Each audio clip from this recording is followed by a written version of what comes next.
अब जब हम वास्तु की बात करते हैं, जो कि मैं वास्तु, एस्ट्रो वास्तु और एस्ट्रोलॉजी सभी कुछ करती हूँ, तो अब जब हम इसकी बात करते हैं तो नॉर्मली मेरी कोशिश ये रहती है कि मैं हर घर में एक कैलाश पर्वत जरूर स्थापित करूं। एक कैलाश पर्वत की जो एनर्जी है, जो कि एक आपको स्टेबिलिटी भी देती है, आपको हाइट भी देती है, आपको मतलब ग्रोथ भी मिल रही है कैलाश पर्वत से। तो डिपेंड करता है आप कौन सी डायरेक्शन में लगा रहे हो, कौन तो सी में लगा। हाँ, अब कैलाश पर्वत है। अब फिर मैं आ जाऊंगी, ये साल मेरा 8 नंबर का शनि का साल है, ठीक है।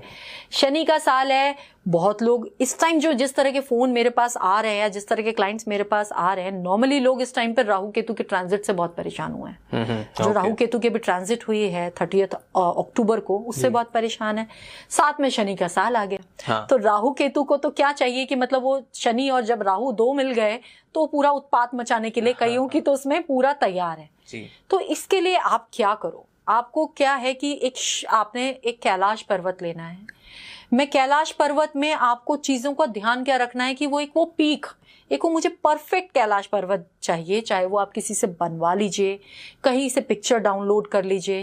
कैलाश पर्वत की एनर्जीज को आप अपने घर में या अपने ऑफिस में जरूर एक्टिवेट करो। अब ये कैलाश पर्वत मुझे लगाना कहाँ है, आप हमको फोटो भेज देना, हम स्क्रीन पे लगा दें, तो ऑडियंस को कंफ्यूजन नहीं होगी कि कौन सा पीक और कैसा करना है। बिल्कुल, है ना, मैं बिल्कुल भेज दूंगी। तो वो जो कैलाश पर्वत हमने इंस्टॉल करना है अपने घर में, ऑफिस में, वो करना है मुझे अपने वेस्ट की डायरेक्शन में, जो कि डायरेक्शन है शनि की, जो कि डायरेक्शन है गेन्स की, जो कि डायरेक्शन से हमें गेन्स हमारे मल्टीप्लाई हो। वेस्ट अगर हमारे पास नहीं है तो हम इसको साउथ वेस्ट में भी इंस्टॉल कर सकते हैं, क्योंकि again south west is the direction of stability ji. ठीक है, आपके रिलेशंस की भी डायरेक्शन है।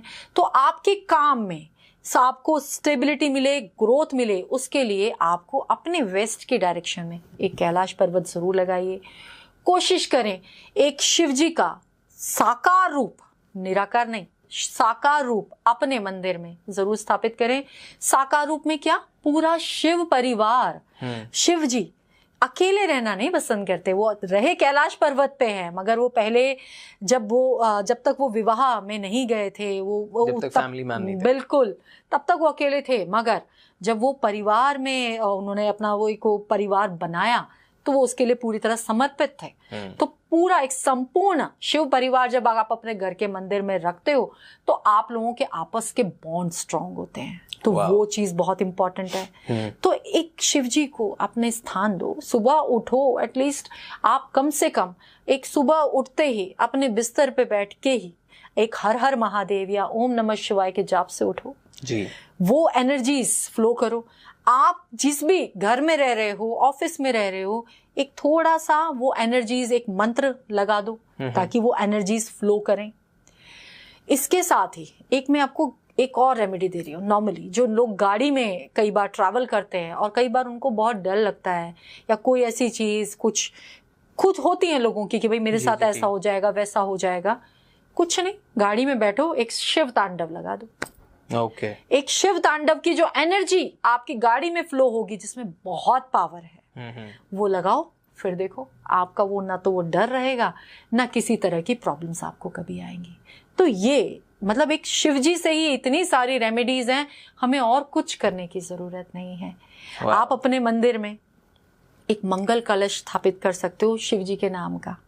उसमें आपने गंगा जल भरा, एक कलश में गंगा जल प्रॉपर, और उसके अंदर एक चांदी का आपने सिक्का डाल दिया और उसको आपने लाल मुंह से उसका कपड़ा मौली से उसको पैक करके एक कॉपर की ही प्लेट में साबुत अक्षत, वो भी केसर के रंगे हुए आपने रखे और उसके ऊपर एक कलश स्थापित करके आपने मंदिर में रख दिया।